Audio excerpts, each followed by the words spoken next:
Greetings, everyone, and welcome to another episode of Project 27. I'm your host, Bill Ladd, and we come together to get better, guys.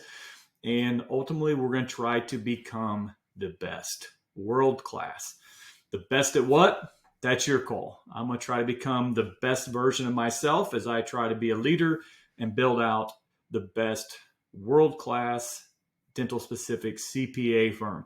And today, guys, we're going to talk about toll booths. Strange topic, I get it.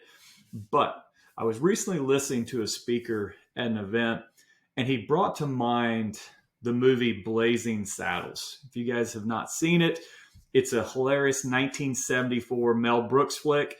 It has Gene Wilder, Cleavon Little. It's a hilarious romp. It's a farce. It's ridiculous.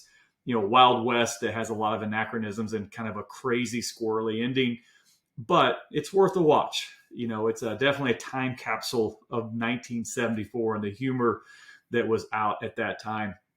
But there's this section where the town folks are kind of getting harassed by an actor named Slim Pickens and his crew, and they're coming to get the townspeople. And knowing this, they start kind of building these defenses. And one of them they do is they go out in the middle of the desert and they build a toll booth.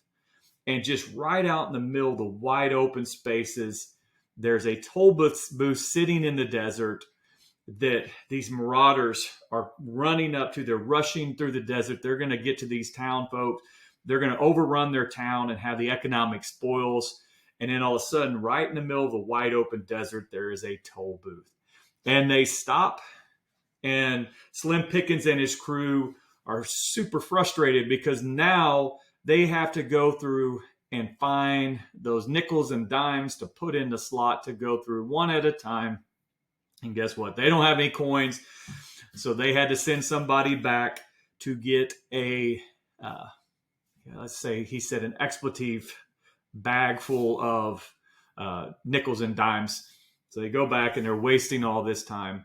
And guys, it's just so funny because if you see this visual, there's this toll booth, they're stopping one at a time, and all around it is this wide open space. They just had to run by it.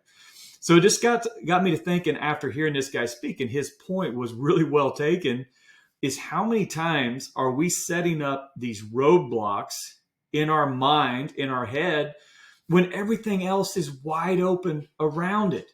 Why do we do that?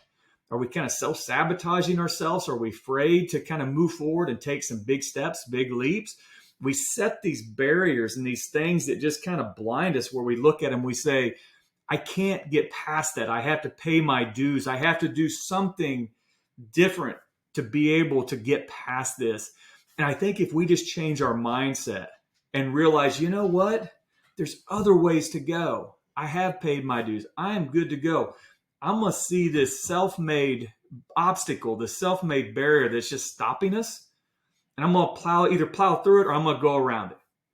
I'm not going to let it stop me. I'm going to keep going. And when our head is right as leaders and we're focused and we're trying to drive to something better and ultimately become the best at something, you're going to find it doesn't matter what's in your way. You're going to go and you're going to take your team with you. So guys, when you come across toll booths in the middle of a desert, I want you to stop and just think, is this really needing to hold me back? Is this necessary, or is this a self-imposed limitation I just got to burst through or go around?